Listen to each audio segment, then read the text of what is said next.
1 and a 2.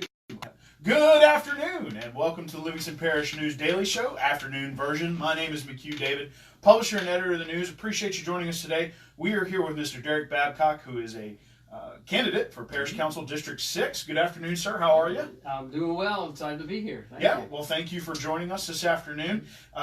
You will be able to see this show if you want to rewatch it. We do upload it, www.livingstonparishnews.com/podcast. You can check out any of the shows that we've ever done there. We have audio and video versions uploaded. The audio versions are great, heavily edited. I sound a lot better that way, but they are free. You can check them out there. The news is on Facebook, Instagram, YouTube, LinkedIn, and Twitter. You can check us out on those platforms. We are once a week in print, $7 a month, $56 a year. We're also $5 a month online. We do have an app. Let me get you through your traffic and weather this afternoon, and then we're going to jump in with Mr. Derek here. It has begun. Traffic is starting to stack up even past the 10-12 split on I-12 eastbound, passing Airline at this point. So Airline and back, you're going to be sitting in traffic as you get your commute started on your way home. And it's still looking pretty light in the Livingston Parish area as of right now. Some parents picking up kids from schools in various locations throughout Denham Springs and Watson. But minor delays on Jubin, actually, as you reach 190. Otherwise, you're still looking pretty smooth.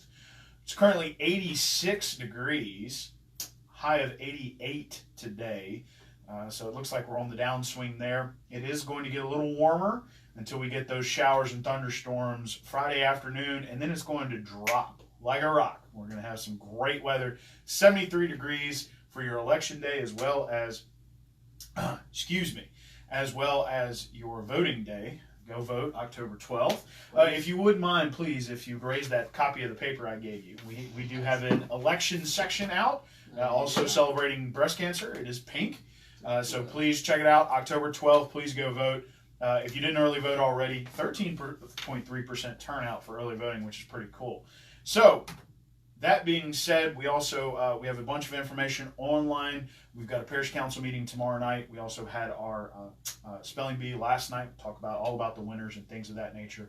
Our football podcast will be coming out this evening in audio version. You'll get the video version tomorrow as we finish processing that. All that being said, we are done with that portion. We're focused on you now, Mr. Babcock. Again, welcome. Tell us a little bit about yourself. Family, job, personal life, that kind of thing. Yeah. Well, I'm 46 years old, okay. Which, and I don't know if I'm blessed or maybe not. I am surprised at the moment. Yeah, a lot of people ask me about my age, and I tried to grow the beard, but it doesn't come in very well. And I don't think it helped me. But 46 years old. Actually, be 47 in December. Oh, okay. Happy early birthday. Thank you. I have 4 children. Oldest is 21. Just hard to believe. 19. My son's about to be 15, and my youngest is 13. Busy. So they keep me busy. I joke with people and say I've got experience in handling chaos. I have 4 children. So, but I'm a commercial insurance agent. I have 4 offices. We have about 22 employees. We have some contractors too, probably 60 overall. But okay. 4 offices, and we do commercial insurance, personal lines, health insurance, and those things. And it's I've had that since 2003. It's been a good business for me. Okay. And then just personally, I love to fish. I love anything outdoors, 4-wheelers. My kids love to go 4-wheeler camp on the river and things like that. Okay. So it's a good time. So big on the kids. Absolutely, yeah. So, what made you decide to jump into this council race? Incumbent Jeff Everett decided he was not going to run. It filled up quick. There's 4 of y'all. Yeah. Well, I'd thought about it for a while, and actually several years. But over this last term, and respectfully, I felt like there wasn't a lot of representation in our district, and I called Jeff and I said, look, it's nothing personal because he's a nice guy, he's a good guy. I just feel like it didn't work with his job schedule, and I'd had a lot of people kind of tell me the same thing, and I felt like we needed somebody in there who had the time to serve, and I have a lot of discretion over my time as far as with my company. Mm-hmm. But also had experience, which I feel like I have a lot of good experience that we can get into, but that would make me a good asset on the council. And then had some proven results, some things that they have accomplished over the years that I think are relevant for asking people to trust you to elect you to the seat. And so there's serious issues, drainage obviously being the hot issue that, I mean, nobody disagrees on that. We all talk about drainage, and drainage has been an issue for a long time. 2016, obviously, everybody became very aware of the drainage issues, but it's been an issue for a long time. And the good, I guess, that came out of 16 is that nationally it became an issue, and so there's some money coming in that's going to help us to fix the drainage issues. And I just feel like we need to have somebody in there who knows how to communicate, the issues of our District 6, and to be able to get, our piece of that pie that's coming in, and to make sure that we're well represented in those conversations when that money comes in and it's starting to be divvied up and projects are being prioritized. So I wanted to get involved. I got you. So you kind of jumped ahead a little bit. The next question was going to be, you're talking about this seat. It's about 22,000 people living in this a very large district in South Central. I hate to use that as sort of a reference to Los Angeles, but it is. You are in the large sort of southern anchor of the parish. You've already talked about drainage. What are some other priorities for this seat here in District 6? With other priorities are going to be the roads, and I was on the board. I was chairman for a couple of years of the Citizens for Highways and Infrastructure in Livingston Parish, and our priorities with that group, really, we were a citizens group. We had just a group of guys, me and some other guys got together and just said, it started out with the Juban interchange, and that interchange didn't exist, and there was some money there wasn't enough to get it done. There was some money on Pete's Highway, there wasn't enough to get that done. And so what we did is we got together as a group. We brought citizens together.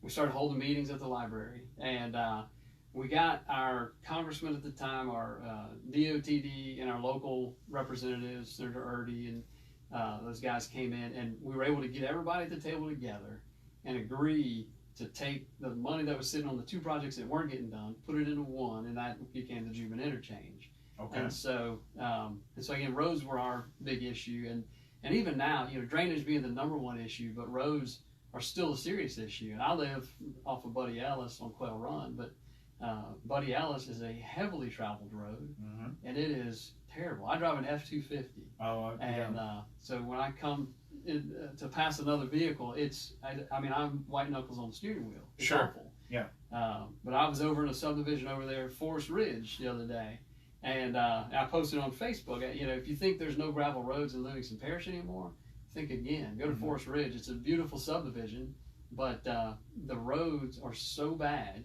and they've filled it all in with gravel, and it's literally like a gravel road. And not only is it's a beautiful neighborhood with gravel roads now, but the dust is causing some health issues for some of the people that I had talked to over there. And so, we need to get those roads fixed. Unintended consequences. Right? Absolutely, yeah. And, one of the interesting things about Buddy Ellis coming up here pretty soon, they are going to be, widening that and overlaying that. So that should be helpful, because that has always been a complication for the parish council, because there are 3 of you that represent portions of, should you be elected, you'd be one of them. Right. There are 3 represented districts along that one road. Absolutely. So that they got the state to step in, and it looks like that's finally going to come to fruition. But it is interesting that there are some gravel roads still existing in Livingston Parish. And I'll tell you a challenge there, and they need to resurface that road. The challenge though is it's not wide enough, and there's only about 6 more inches that they can go of servitude to widen it. So, while they're going to go in and redo it, and that's necessary, they really need to get more servitude or more right of way to be able to make the road wider than it is today. But it is a good next step that's coming, and so there's going to be some more work to do once they get that done. So. Yeah, well, it never stops, does it? No. But no, when you said F-250, I can imagine that's a tough road to travel for you. For sure. So we talked about roads and drainage in your individual district. Talking about the council as a whole, in your opinion, what are some major priorities for the council as a whole? 9 people, in a room trying to figure it out for the parish moving forward. Yeah. I think one of the number one priorities is parish-wide drainage, and because of course drainage being the big issue, but bringing all of the drainage districts together to start to prioritize projects at the parish level and to start to fix those issues in a way that best impacts our parish. And so that's going to be one of my number one priorities is to, and I think a lot of the people who are currently on the council unopposed and the others who are running in the other districts all agree a parish-wide drainage district is the step we need to take. And that's not to say that we need to get rid of the districts we have today. I don't think it's not where I'm going anyway, but I think we do need to take representatives from each district. There's 5 board members on each district. There's 5 districts. Let's grab one from each, create a parish-wide district where they all start to work together, share best practices, leverage the economy of size and those things that we can do at the parish level and start to prioritize those projects. Because even though you have, say, District 1 that flows south, well, they can open up their drains here, but if they're clogged down south, you're flooding the people down there. And I know they care about those people, but at the same time, it backflows back into District 1. So, I mean, we all are dependent on each other. Sure. And so I think we just need to formalize that process. Well, and that is that's a hot button topic. It's come up several times with the master plan committee. We're talking about zoning, parish-wide drainage, and sewer. So should be interesting to see where they go with that moving forward. And you will be a part of that process should you be elected. Should you be elected, there's going to be challenges. Things of that nature. A lot of these guys, when you talk to them who are incumbents, you're talking about things that they got accomplished in their first 4 years. Yeah. Should you be elected, I mean, what are some, maybe 2 or 3 just big goals you're interested in bringing in for the parish and for your district? Yeah. Well, first would be the roads.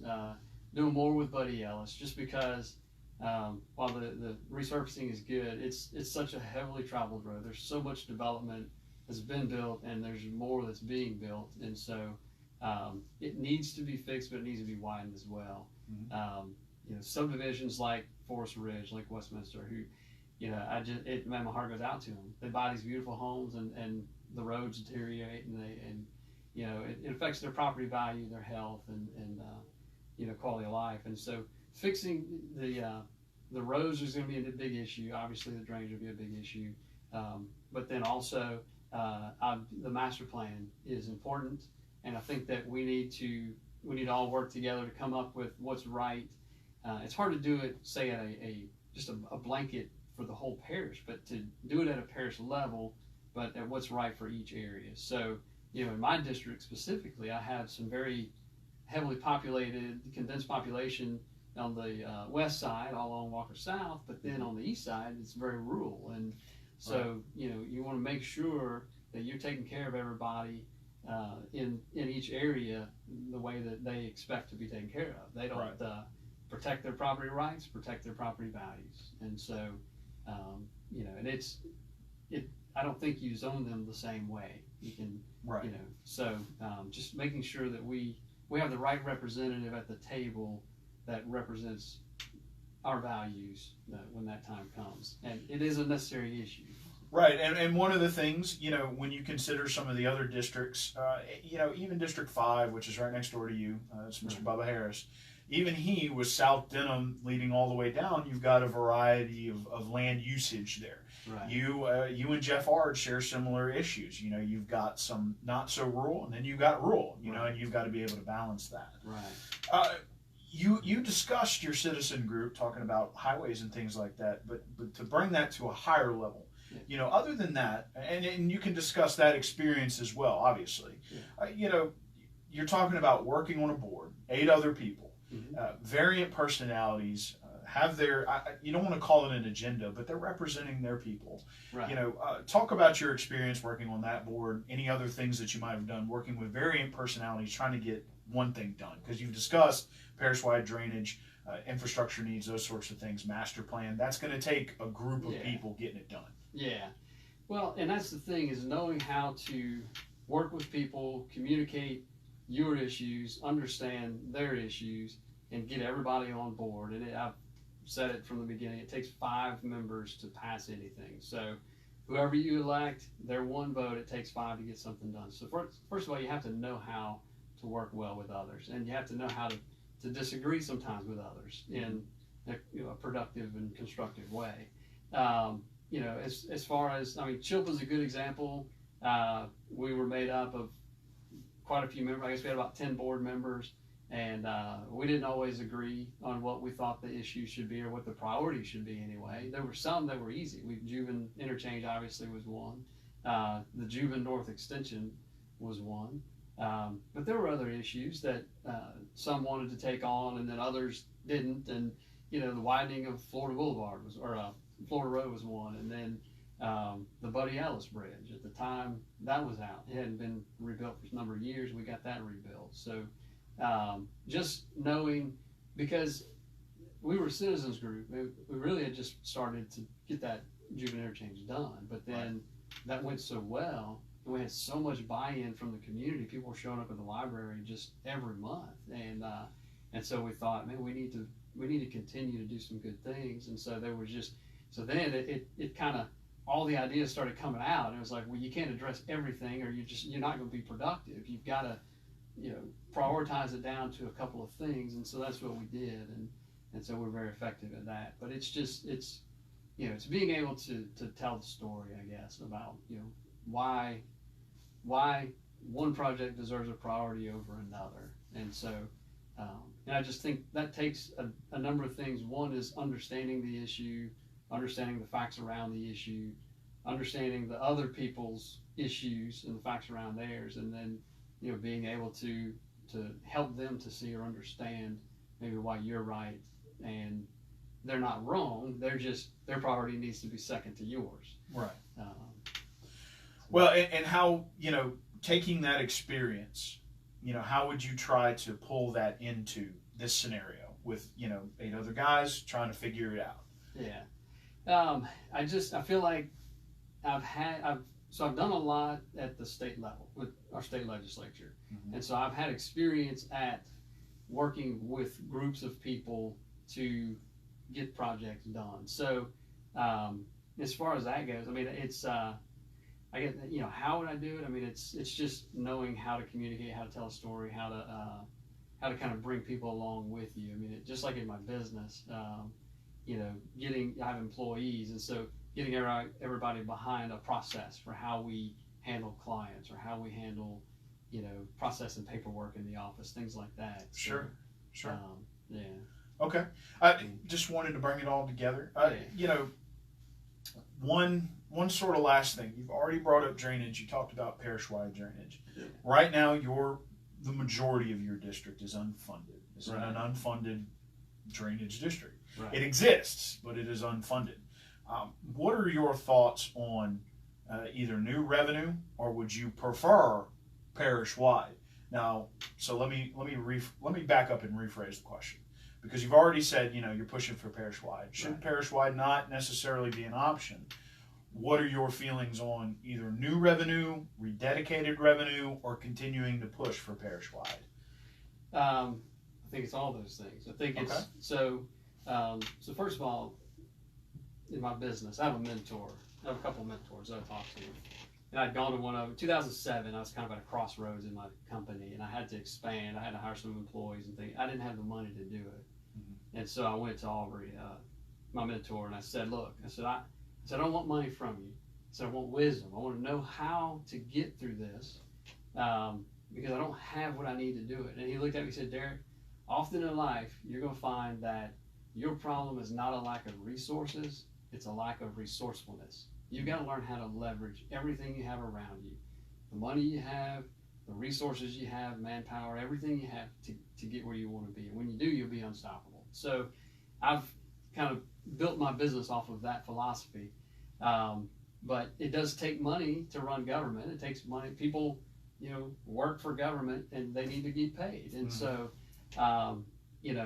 there's some money in DPW, but again, it's an unfunded district. The funded districts obviously have the 4.43 millage and the half-cent sales tax. I think if we can come together as a parish-wide district, that half-cent sales tax, I have people in District 6 who shop at Walmart in District 7, they spend money there. They pay that half-cent sales tax. They go to Juban and they buy things at the store. They pay the half-cent sales tax. But it doesn't come back to District 6. And so, and it can't. The way, the money has to be spent where it's collected, but if they were to take that half cent and do it at a parish level, then, that would be a way to sort of create additional revenue without necessarily costing people more money, because they spend it already. They're going, they're already shopping in those districts where they're paying that half cent.